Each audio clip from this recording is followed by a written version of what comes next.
For macro pictures, you can stick to using the auto mode, or you can use the program mode instead.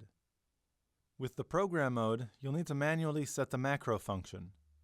You'll also want to turn the flash off, and as always, you'll want to set an appropriate white balance. I also recommend testing the focus once you've taken your picture. Let's get started with the auto mode. Make sure the mode dial is set to the red auto icon. All you need to do for this mode is make sure the flash is not used. So press the flash button or the right navigation button right here, and use the up or down navigation buttons to choose forced flash off, then press set. Remember, with macro pictures, you don't want to zoom into your subject. You want to zoom back and actually step closer in order to fill up more of the frame with the subject.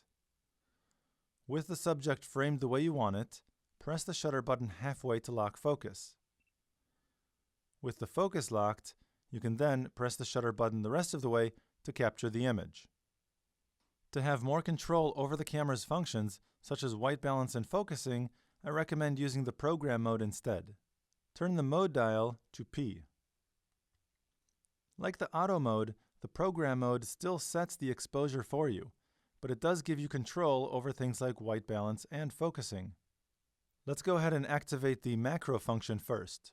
Press the macro button or the down navigation button right here. Then go down to autofocus macro. You don't want to use macro zoom. Just autofocus macro, then press set. Now, because the subject is so close to the camera, you want to make sure the flash is turned off. Press the flash button or the right navigation button right here, and go all the way down to forced flash off, then press set. Now let's go ahead and set the appropriate white balance. Press the quick menu button right here. Use the right or left navigation button to choose the white balance function. If you're taking a picture outdoors, then choose either daylight, cloudy, or shade, depending on your situation. If, however, you're indoors, choose incandescent instead to match the light source from inside. You'll see immediately in the screen which option best suits your needs. I'll go up and choose daylight for this demonstration, then press set to escape the quick menu. Now I'm ready to take my picture.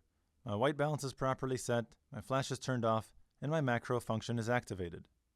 Remember, just as before, you don't want to zoom into your subject. You want to zoom back and physically step closer. If you press the shutter button halfway and you're not able to lock a focus, meaning the brackets will turn red instead of green, release the shutter button, back up a little bit, and press the shutter button halfway again. Once the brackets turn green, indicating the camera has locked focus, you can then recompose the image and press the shutter button the rest of the way to take the shot.